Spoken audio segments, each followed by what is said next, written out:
There's Robert Robinson with the book programme.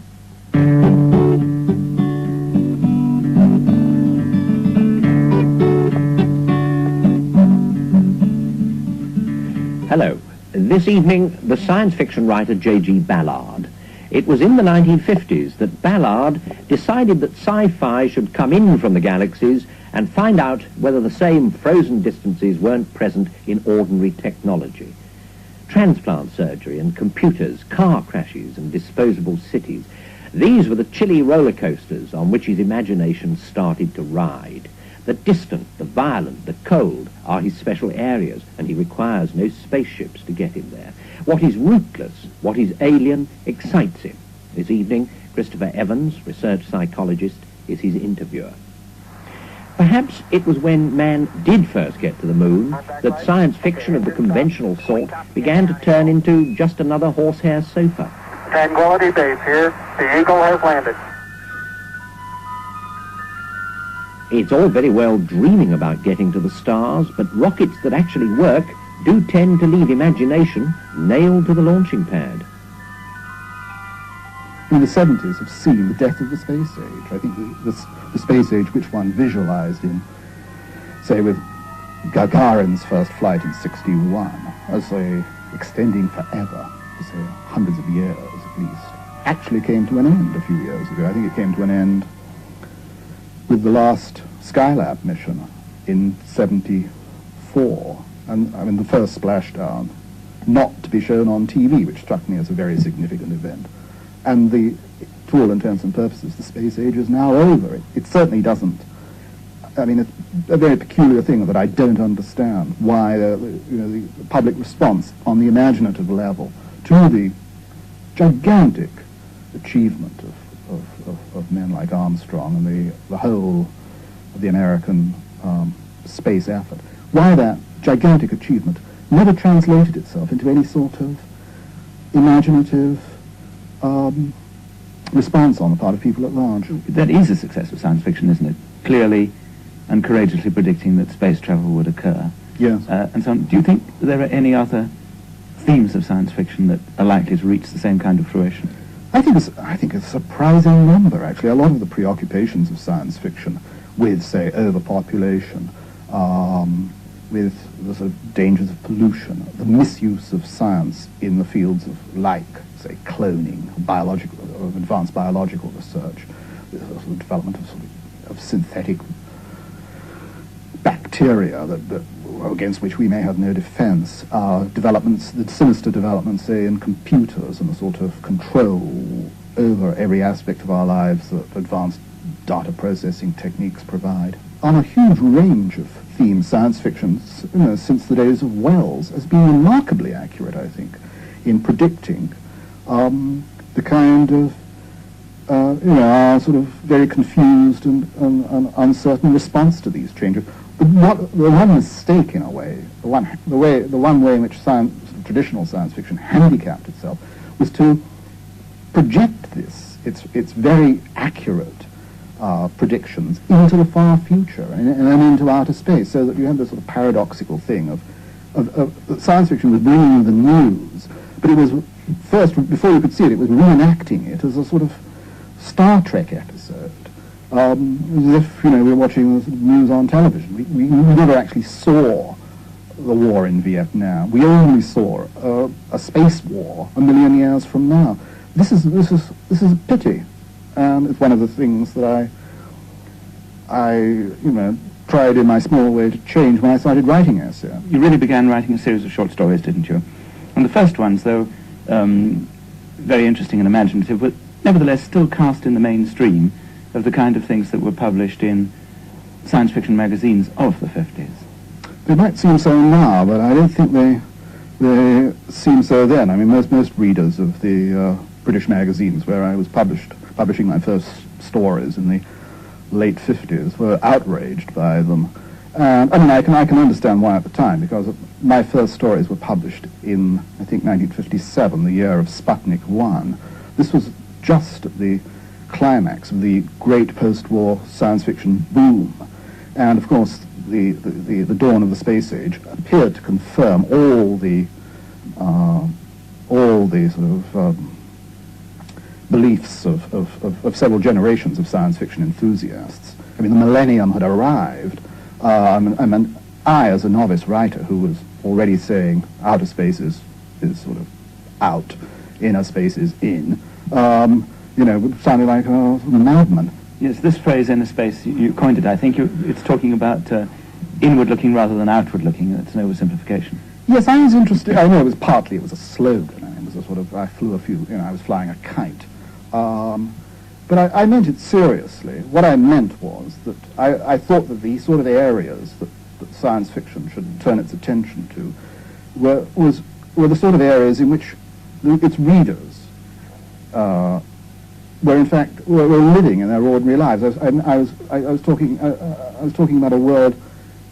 By inner space, I meant a world, or those areas of reality that have been, as it were, remade by the mind. I mean, you see, as an early precursor, if you like, of inner space, you see the novels of Kafka, let's say, or very much, say, in the surrealist painters, with their sort of landscapes of the soul and so on. In films like Marienbad and Alphaville, in the novels of William Burroughs. The first novels, after you produced three, a fairly clearly marked trilogy.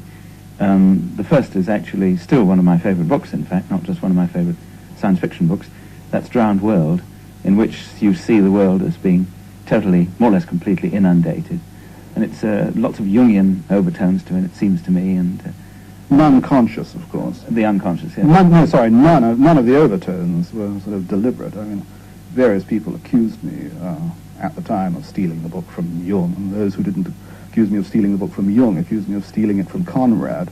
One of the themes, really, that as the world almost regressed in time because of the enormous temperature changes, that the environment became close to the environment of millions of years ago. Yes, the Triassic period, I think. And people therefore began to find themselves being drawn back. Right. They began to dream of. I mean, landscapes began to emerge from their dreams, which were the landscapes of the Trias, of great reptiles and huge primitive plants and all the rest of it. And their own sort of biological and psychological needs became those of a sort of pre-human being, so that the hero in the novel, as it were, sort of re-mythologizes himself in terms of this quest for the sun. So he sets off, at the end of the book, he sets off south, looking for sort of greater and greater heat and light and the kind of materials from which sort of basic forms of life are generated. Charon's descent into the phantasmagoric forest continued, the rain sweeping relentlessly across his face and shoulders. Sometimes it would stop abruptly, and clouds of steam filled the intervals between the trees, hanging over the waterlogged floor like diaphanous fleeces, only dispersing when the downpour resumed. Crowded with vegetation, the hills rolled around the valley, enclosing him in a green, dripping world. He pressed on southwards, leaving the deeper jungle of the hill region and entering a lighter forest, which in turn gave way to large tracts of swamp. Skirting these, he abruptly stepped out onto the shores of an immense lagoon, through which protruded the top floors of a few ruined apartment houses. That he'd travelled over 150 miles southward, he could tell from a marked rise in temperature. The heat had become all-pervading, rising to 140 degrees. He left the lagoon and entered the jungle again. Within a few days was completely lost, following the lagoon southward through the increasing rain and heat, attacked by alligators and giant bats. A second Adam searching for the forgotten paradises of the reborn sun. It seems to me that perhaps the transition zone in short stories is represented by a very famous short story of yours, which did experiment with quite new forms of writing in a way, and that was The Terminal Beach. Yes, that sort of was the end of one phase, the beginning of another. Yes, I think, for me that's an important story. It was a door which opened onto a completely new terrain for me. It was also a story where I had virtually one character and I was interested in he more or less totally externalized his own mind. He'd made a complete marriage between, the story is set on somewhere like Bikini or any Weetok atoll, where the atomic and hydrogen bombs were tested. And the character the hero had made he'd more or less fused his own mind with the landscape. Traven sat with his back against one of the concrete flanks, his eyes raised to the sun. Around him the lines of cubes formed the horizon of his world. At times they would appear to advance towards him, looming over him like cliffs, the intervals between them narrowing so that they were little more than an arm's length apart, a labyrinth of corridors running between them. They then would recede from him, separating from each other like points in an expanding universe, until the nearest line formed an intermittent palisade along the horizon. Time had become quantal. For hours it would be noon, the shadows contained within the blocks, the heat reflected off the concrete floor. Abruptly he would find that it was early afternoon or evening, the shadows everywhere like pointing fingers. Goodbye, Any Weetok, he murmured. Somewhere there was a flicker of light, as if one of the blocks, like a counter on an abacus, had been plucked away. Goodbye, Los Alamos. Again, a block seemed to vanish. The corridors around him remained intact, but somewhere in his mind had appeared a small interval of neutral space. Goodbye, Hiroshima. Goodbye, Moscow, London, Paris, New York. It was the first story in which I used a sort of loosely episodic form, which I then went on to sort of develop in a collection of stories called the Atrocity exhibition. And they were written in the period between, I think, 65 and 1970. And that was a period of, as you know well, of gigantic change. The Kennedy being assassinated in 63, there was the space program, the war in Vietnam, tremendous change on every front. I mean, about that time, you also began to seize on particular people, particular political and social figures who were enormous importance. Well, they seem there's sort of key elements in this sort of. I mean, I've said before that I felt at the time that we were all living inside an enormous novel, and the characters were people like Kennedy, his wife Jacqueline Kennedy, Marilyn Monroe, Ronald Reagan, and these people, projected from news magazine covers on television, in films, and all the rest of it,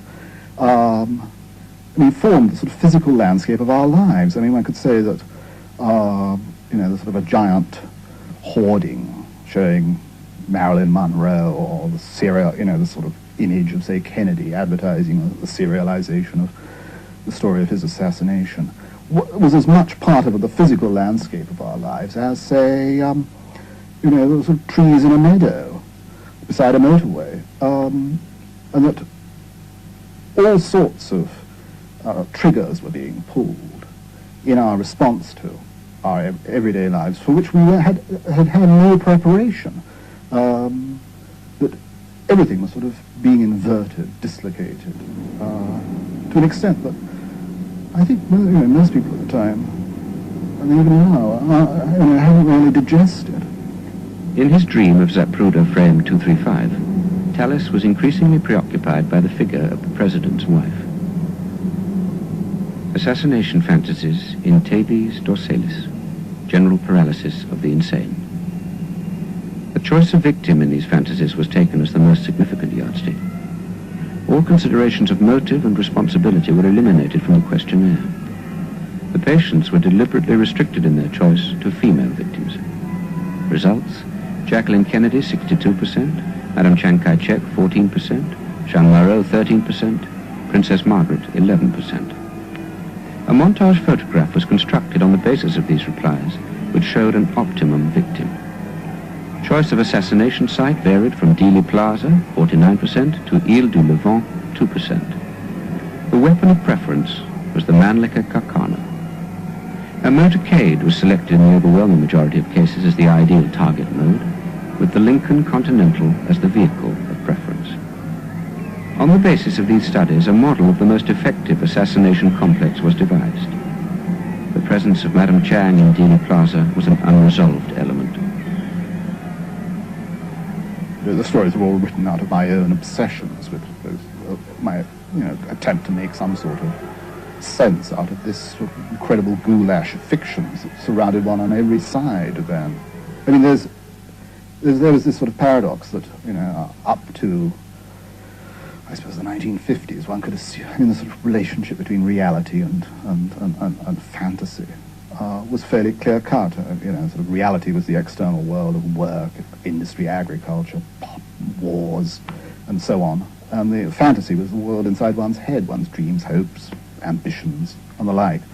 But so, by the 50s, of course, that had completely, everybody knows now, that had completely reversed. And the external world was a complete fiction on every level. I mean, there was hardly, even the most trivial things. I mean, not just in terms of, say, Vietnam transmitted as a TV war or presidential elections as huge advertising campaigns, but even something like, say,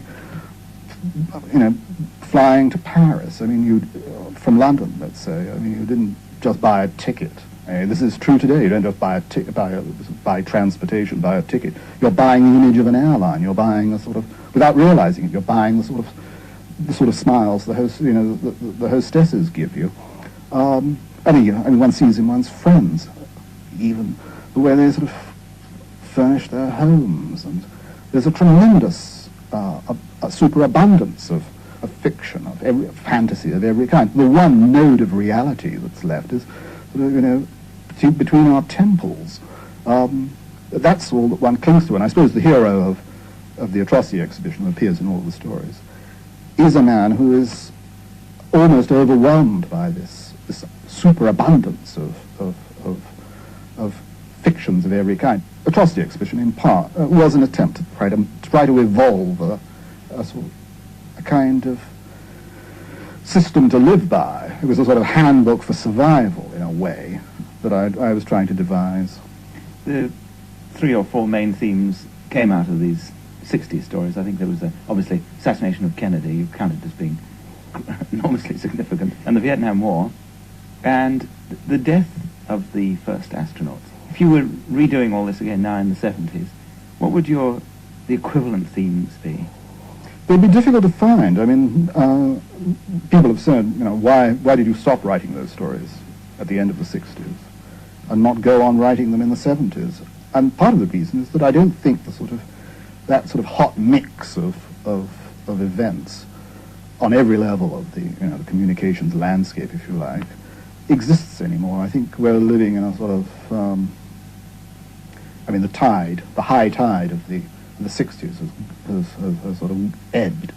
And as I suppose a science fiction writer, I'm rather dependent on something happening. One's waiting literally for something to happen. And I don't think there are any equivalents. I mean, in the 70s, you've come back again to novels, and notably another trilogy or trio, which seemed to me to be, if you like, sociological science fiction. There may be a glib expression, but that roughly sums it up. And the 3 novels I'm thinking of are Crash, which caused quite a song and dance, another book called The Concrete Island, and finally High Rise. In Crash you have a figure, scientist or a psychologist, who's obsessed with crashing motor cars. The whole book really is about the motor car environment around London and the airport and so on and so forth. And what were you trying to get at with this book? Well, what I was interested in was not primarily motor cars, which don't interest me at all, but or rather, let's say that I was interested in motor cars simply as they are the most obvious example of the piece of technology with which we are most intimately involved in our daily lives. It's the one piece of technology in which a large element of freedom exists for us to sort of kill ourselves. It clearly taps all sorts of aggressions, unconscious fantasies of one kind or another. It's the focus of a gigantic system of industries, advertising, and the like. And it's also in the elements of aggression, speed, violence, sort of exist within the motor car in a way that they don't, obviously, around anything else. But what I was really interested in was the collision of, as it were, of this system with the possibilities, with our very ambiguous attitudes towards the sort of the nature of violence and technology. That technology is not always benign by any means, but our attitudes towards violence within this sort of seduced, as it were, within this system can become ambiguous. Vaughan was obsessed by the dying chromium and collapsing bulkheads of their two cars meeting head-on in complex collisions, endlessly repeated in slow-motion films, by the identical wounds inflicted on their bodies, by the image of windshield glass frosting around her face as she broke its tinted surface like a death-born Aphrodite, by the compound fractures of their thighs impacted against their handbrake mountings. It was only at these times, as he described this last crash to me, that Vaughan was calm. He talked of these wounds and collisions with the erotic tenderness of a long-separated lover. For Vaughan, the car crash and his own sexuality had made their final marriage. Well, the book was full of sexual and images of violence all blended together, and you were attacked quite vigorously in the press for this, because you were said to be exploiting these notions in a novel. I mean, you say that you were writing, as it were, a pornographic technological novel. I wasn't consciously trying to write a pornographic novel. I wouldn't like to give that idea. But I think, in effect, that's what I did, a pornographic novel based on technology, in which I, in a way, it's a cautionary tale. I was holding up a warning sign and saying, this is the sort of realm that technology may be leading us towards, an area where our emotional responses are not those, will not be those that we expect, that we would expect to come to us. You see it as a... Because I think that's part of the danger of technology, that it does produce this sort of affectless, alienated world. And it's given the sort of the transformation of everything by,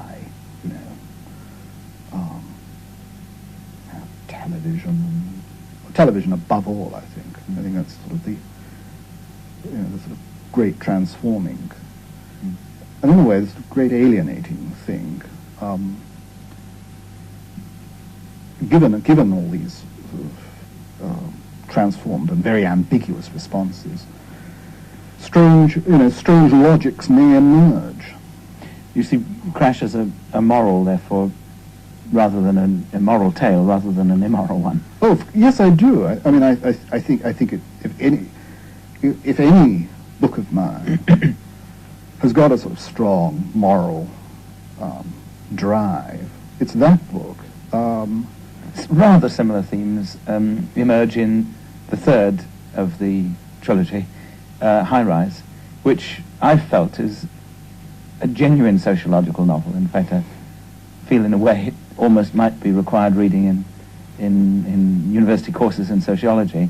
Here you've got people in a very posh high-rise apartment who appear to have the ideal environment, luxurious upper-middle-class environment, and then they begin slowly to pull it apart. And the story plots the destruction of this unit. Right. I mean, I've always been very interested in the sort of relationships between people in sort of huge buildings.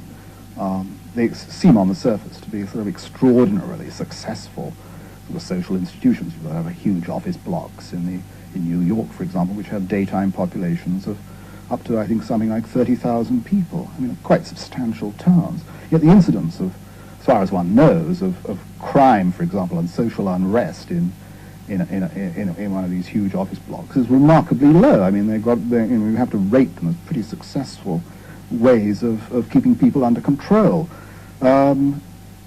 Yet, can life within these, are there any cracks?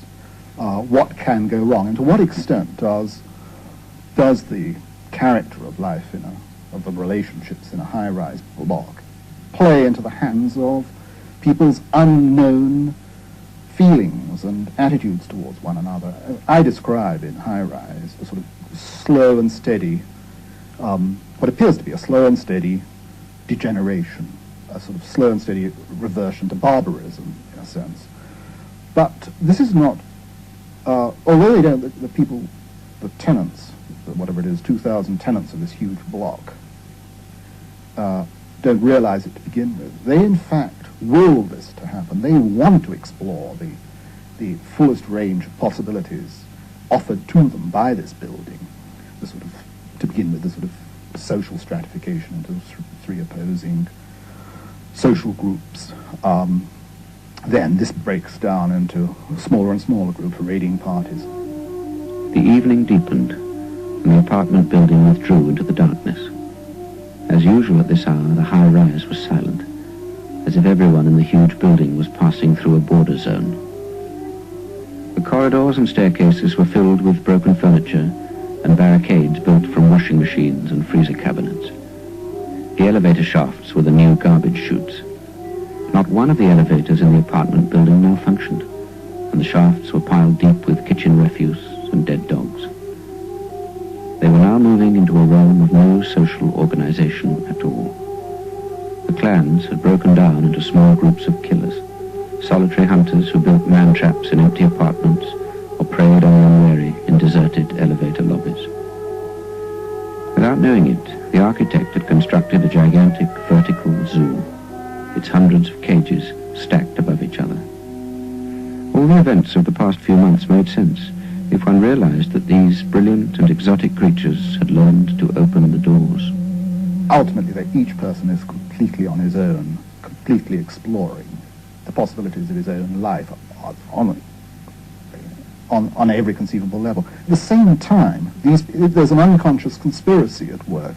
The people in the block most of them continue going to their offices, and they put on their blue suits in the morning and go off to their advertising agencies and to the stock exchange and so on. They come back at 5 and they immediately peel off and begin to paint on their woad, almost literally.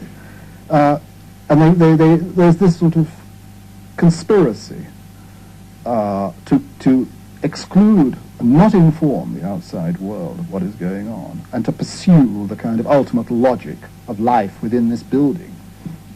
You know, one can't help talking about catastrophes and disasters of one kind or another in respect of a lot of your work. It always seems to me that it has an optimistic mood or overtone to it, in one sense. Are you basically optimistic or pessimistic about mankind and about the world and so on? Oh, optimistic, absolutely. Yeah. I think the sort of charges of pessimism that people have leveled at me right from the beginning, actually, are sort of misplaced. I feel, I don't share, for example, in the sort of popular reaction against science that's taken place over the last 10 to 15, 20 years. I sympathize with this sort of whole sort of soft technology, alternative technology movement, but I feel strongly that that science and technology are creating a new realm where the kind of what we feel perhaps are the dangerous aspects of science and technology, particularly their sort of alienating emotion, sort of their sort of emotionless aspects, are merely a passing phase that one's got to jump in and swim to the other end of the pool and test this new realm, and that the